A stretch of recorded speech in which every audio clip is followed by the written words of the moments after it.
सृष्टि बचपन से ही दिखने में सुंदर नहीं थी, लेकिन अमीर बाप की बेटी सृष्टि पर उसकी माँ जान छिड़कती।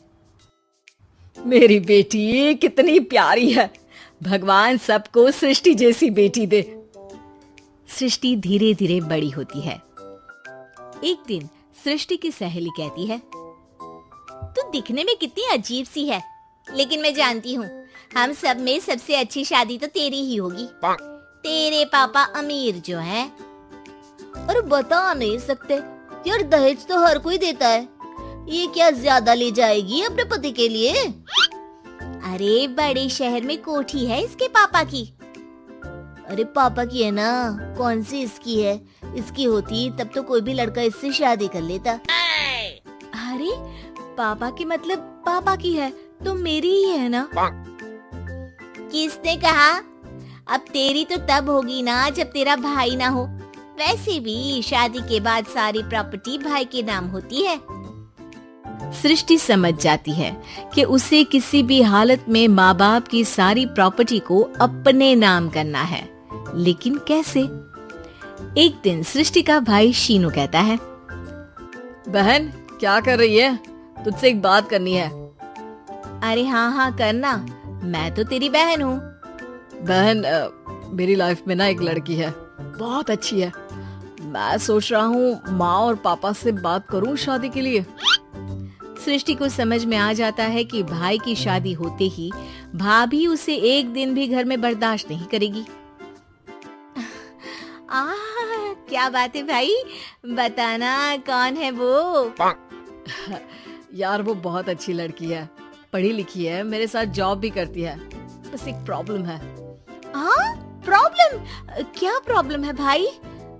यार वो शादीशुदा है, लेकिन उसके पति ने उसे सिर्फ इसलिए छोड़ दिया क्योंकि उसके माँ बाप दहेज नहीं दे पाए।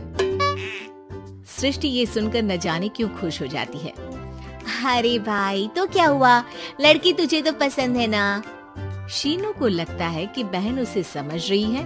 वो इस बात से अनजान होता है कि उसकी बहन की मंशा पूरा घर हड़पने की है। सृष्टि अपनी माँ से कहती है, मम्मी मुझे तो बहुत चिंता है।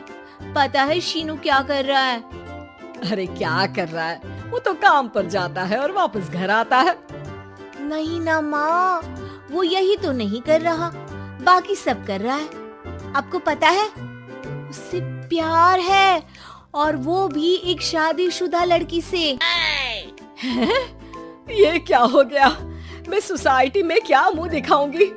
अरे तेरे पापा तो यही कहेंगे कि मैंने ही उसे बिगाड़ दिया है। माँ देखो, मेरी बात मानो, पापा पर भी विश्वास करने की जरूरत नहीं है। अब आप ही बताओ, पापा इतनी देर घर के बाहर रहते हैं क्यों? बोलो। अरे बेटा वो तो नौकरी करते हैं ना। तू बहुत भोली है माँ। पापा का ऑफिस तो 7 बजे खत्म हो जाता है, लेकिन देखो कितनी देर से आते हैं। अरे नहीं बेटा, ऐसी कोई बात नहीं है। सृष्टि माँ को एक औरत से बात करते पिता की फोटो दिखाती है। देखो माँ कैसे हैं पापा। मैं ना कहती थी कि पापा सही नहीं है। मैं तेरे पापा से बात करूंगी, दे फोटो मुझे। ओ माँ, वो तो डिलीट हो गई। लेकिन चल, तूने तो देख लिया ना। पापा से बाद में बात कर लेना, और हाँ मेरा नाम बिल्कुल मत लेना। हाँ माँ। अब क्या था, सृष्टि के माँ और पिता के बीच झगड़ा होना शुरू हो जाता है। सृष्टि के मन में क्या चल रहा था कोई नहीं जानता था। एक दिन, माँ सृष्टि के लिए एक लड़का देखा है, वो लोग शाम को उसे देखने आने वाले हैं।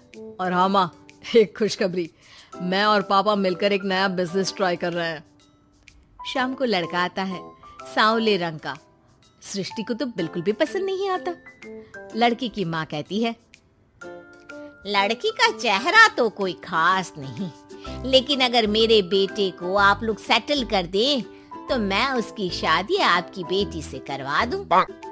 सृष्टि को लड़का बिल्कुल पसंद नहीं था। उसे भाई पर गुस्सा आ जाता है। लड़के वालों के जाने के बाद कहती है, माँ देखा शीनू मेरे लिए कैसा लड़का लेकर आया, न दिखाने लायक न सुनने लायक, सेटल भी नहीं, वो भी हम करे।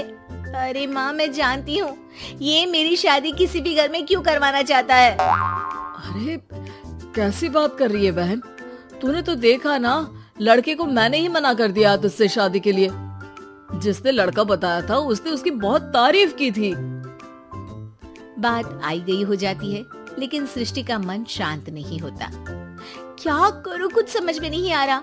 मेरी शादी हो गई तो ये लोग पूरी प्रॉपर्टी शीनू के नाम कर देंगे, मेरे हाथ तो कुछ लगेगा ही नहीं। तभी सृष्टि को आइडिया आता है। वो किसी वकील को फोन करती है। जी देखिए, अगर आपके मम्मी पापा का तलाक हो जाता है तो आपके पिता की आधी प्रॉपर्टी आपकी माँ के नाम हो जाएगी, फिर उसे वो किसी को भी दे सकती है। सृष्टि अब माँ को बेटे के खिलाफ भरती है। माँ, शीनू पर नजर रखा करो, वो जिस लड़की के प्यार में है ना वो शादीशुदा है। यहाँ आएगी, सारा पैसा, रुपया, जमीन, जायदाद सब हड़प लेगी। पापा का भी हाल तुमसे छुपा नहीं है। ऐसा ना हो कि मैं और आप एक दिन सड़क पर भीख मांगे। हे भगवान, मैं तो जीते जी मर जाऊंगी अगर ऐसा हो गया तो। ऐसा हो गया नहीं माँ, ऐसा ही होगा। अभी समय है, आगे का सोच लो। मैं तो कहती हूँ पापा से आधी प्रॉपर्टी लेकर अलग हो जाओ। पापा की आधी प्रॉपर्टी भी हम लोगों को अगर मिल जाती है ना तो अगले 7 जन्म सफल समझो। बेचारी माँ बेटी के कहने पर पति से तलाक लेकर अलग हो जाती है। सृष्टि अब पैसों से गाड़ी और अपने दूसरे महंगे शौक पूरे करने लगी। उसके दोस्त भी उसके पैसे इस्तेमाल करते। सृष्टि, कल तुम कहाँ थी? मैं सारा दिन घर पर अकेली थी। तो मैं क्या करूं? मैंने ठेका तो नहीं लिया है ना तुम्हें संभालने का। माँ को सृष्टि से ये उम्मीद नहीं थी। वो बैठकर रोने लगती है। वहीं उसका पति यानी कि सृष्टि के पिता आ जाते हैं। मैं जानता था कि तुम्हारा यही हाल होगा, तो आपने मुझे रोका क्यों नहीं? मैं रोकता तो तुम रुकती क्या? सृष्टि के कहने पर तुमने मुझ पर, अपने बेटे पर शक किया, लेकिन तुम ये भूल गई कि कैसे हम दोनों ने मिलकर जीवन में इतना सब खड़ा किया। माँ पति के गले लग जाती है। मुझे माफ कर दीजिए, मैंने आपकी कमाई का एक बड़ा हिस्सा गवा दिया। कोई बात नहीं, तुम साथ हो तो मैं ऐसी 7 प्रॉपर्टी खड़ी कर दूंगा। तभी वहाँ सृष्टि आ जाती है रोते हुए। माँ, मयंक ने मुझे छोड़ दिया। वो बोल रहा था जब तक मेरे पास पैसे थे तब तक ही वो मेरे साथ था। पापा, माँ, मुझे माफ कर दीजिए।